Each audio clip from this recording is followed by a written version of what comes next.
Hello, my name is Priscilla Perez, and today I'm going to be presenting on preventing injury and reducing risk of disease, specifically the case on Patty Young and smoke-free airplanes. The main issue in this case came about when flight attendants began having health problems. Smoking has always been seen as a socially acceptable form of addiction, and it grew in popularity in America around the 60s. It was reported that 40% of the population were habitual smokers. In 1997, all American airlines declared all flights would be smoke-free. Step 2. Current situation.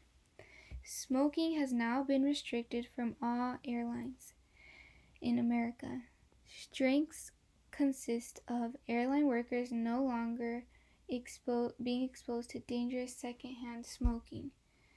A weakness is that people are still able to smoke in airport premises.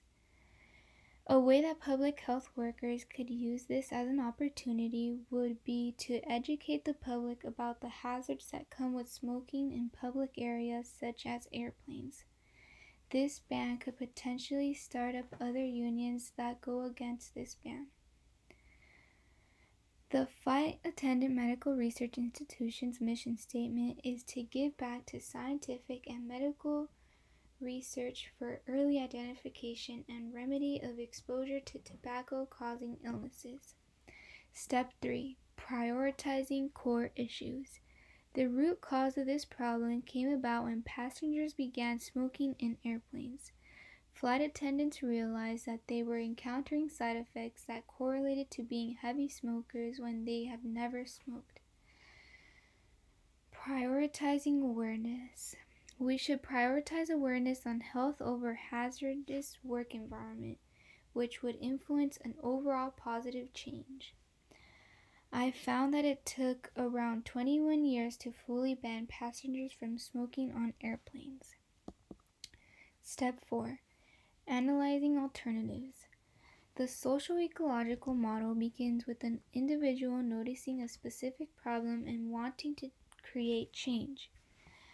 Like in this example, in this case, where the flight attendant realized that her health was being put at risk by the people who were flying. They were smoking on the airline, and it put their health at risk by being exposed to all the smoking fumes. And the first alternative solution for this case would be to educate the community on how smoking not only affects them, but everyone around them during the flight. The second approach for promoting healthy alternatives and to create change. Step 5. Recommendations. When advising individuals on smoking, people mainly focus on the negative side effects it has to them personally, but never really explain how it affects others and the environment around them. The first recommendation that I would bring up is to raise awareness on how smoking in public areas affects others around them. The second is important to mobilize public health leaders in order to promote healthy alternatives.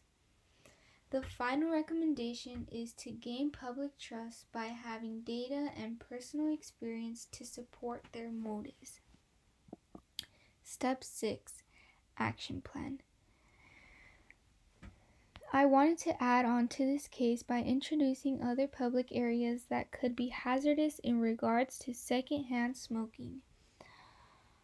Although there are some states that ban some forms of indoor smoking, there is no nationwide prohibition against smoking in indoor public spaces. The first step that should be taken to improve this problem is identifying public areas that should be smoke-free.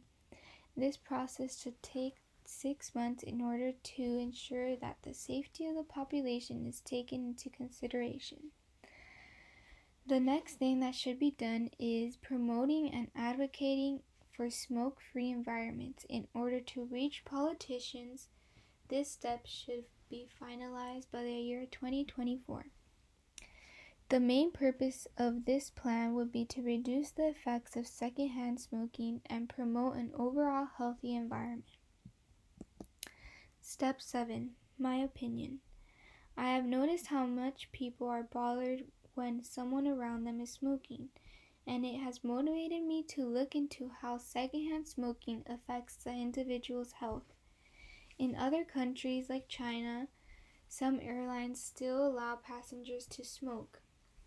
I believe there should be more smoke-free areas in public spaces in order to decrease the amount of secondhand smoking. Thank you.